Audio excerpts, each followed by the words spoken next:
All right. Welcome back. Still Breakfast Central with Lisa and Tolulokpe Adela Rubalogun. So don't forget. Why is it that it is my full name you say and you say your own half? Okay. I just said half name. Because it's a full one. We have to put it in between. Tolu is fine. We can manage with that. Thank you. Because the whole thing is a mouthful. We don't want to give people a mouthful on a Tuesday morning. This Tuesday morning, we do have a mouthful for you as Tunji Andrews is finally able to make his way to join us. Tunji Andrews, good morning and welcome.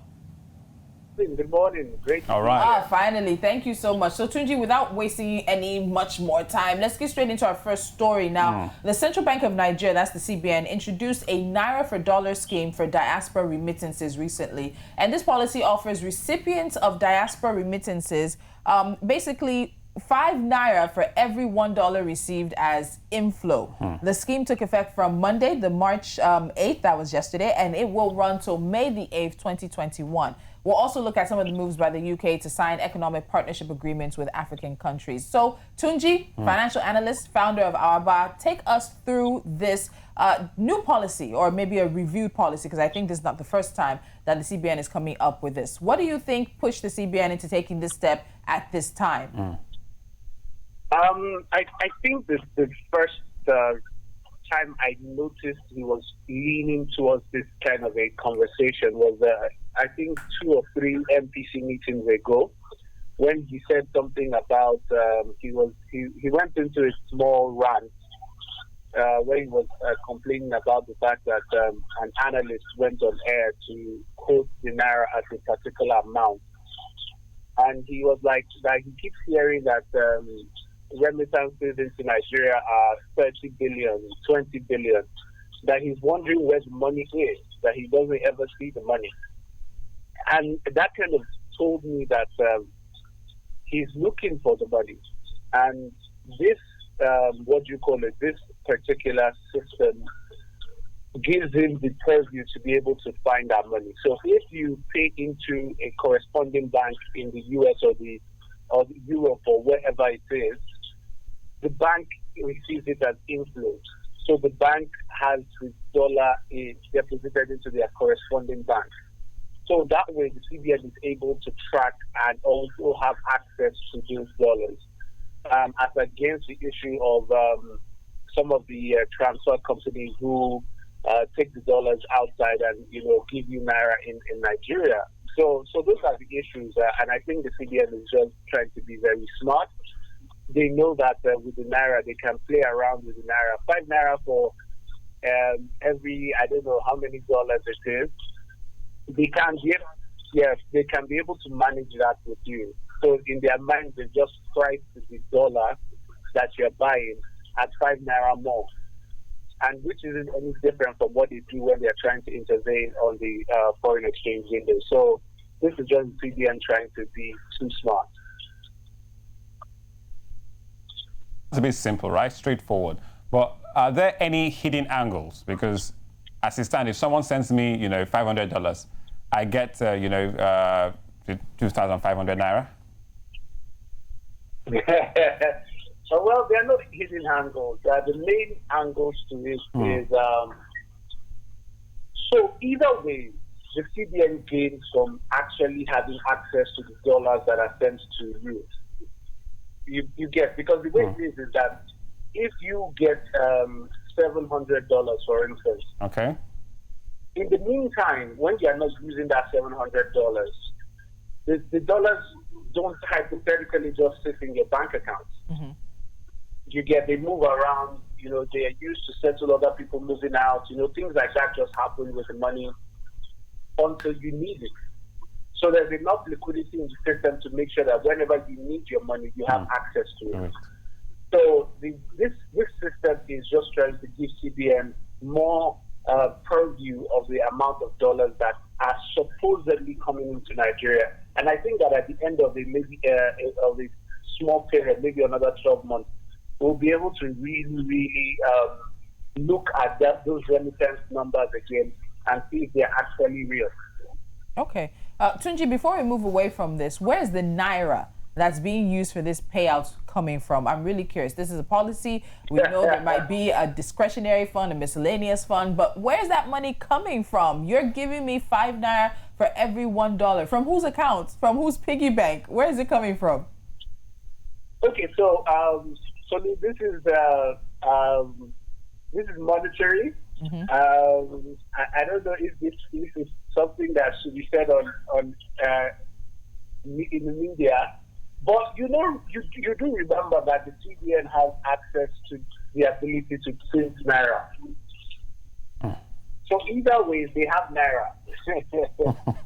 Whether it is in an account, whether it is printed, whether it is manufactured, they have access to naira. So giving you 5 naira will not be a problem for them.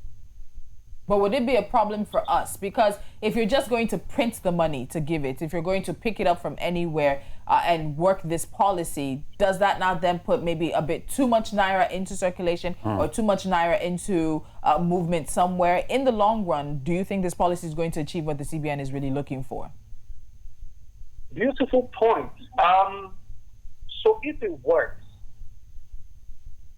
I don't think that the push of too much naira into the market will be too much, because I already saw a few speculators already talking about it. There are Nigerians that will always have their mind thinking the loopholes. They're already thinking that one was saying something like, if I just get somebody to send me $10,000, it comes into the country, I make my 100K. I send back the $10,000 to the person, and I withdraw my 100,000 naira. All those kind of funny thoughts. But if it works, net, we will be better for it. But the problem is, I'm not entirely sure it's going to work. Okay. Tunji, let's move on this time, because we have to talk about this one. The UK recently signed a trade partnership agreement with Ghana, Kenya, Mozambique, Zimbabwe, and some other, African countries that secures tariff-free trade and provides a platform for greater economic, and cultural cooperation. Now, this deal seeks to support trade worth about £1.2 billion and brings in the terms of the economic partnership agreements between the UK and African countries, such as those that exist between the EU and some of these African countries. Now, Tunji, we know that these agreements are coming on the heels of, the UK's Brexit or post-exit from the EU. Are these deals the best for African countries that we can get from the UK at this time? I mean, you said it all. It's about Brexit, and the UK trying to make sure that they have trade partners. Remember, I think it was Theresa May who, at the beginning of the talks, visited Africa. Angela Merkel also visited Africa. I think it was 2 years ago. So everybody was trying to carve up Africa to make sure that they were able to solidify their trade positions. The thing that hurts me is that Africa seems to always be ignorant of those moves. So they're excited about the number, they're excited about the something billion pounds, because those are the things that make the news. If we are smart enough, we realize that the UK's back is against the wall. This is the point where we demand for something from the UK. If they want to trade with us, which we are not against, they are not in a position of power. We are in the position of power. We should be able to put down the laws. But of course, the way Africa is and the way our leaders are, the conversation would be almost one of gratitude, almost, thanking them. Oh, thank you for all the gifts that you give us and all of that. So it's a painful conversation, because I know that we could have, made a lot of wins with this conversation. But because we know of all the other grants they give us from UK aid and all the other benefits, we probably have just, gone cap in hand to take a very, forgive me for using the word, useless deal. Tunji, that's going to be part of our final question to you. But quickly, these deals are tariff-free and they're also quota-free deals. Now, what does this mean exactly for goods, for services, whatever it may be, that fall under the economic partnership agreements? What does that mean in layman's terms?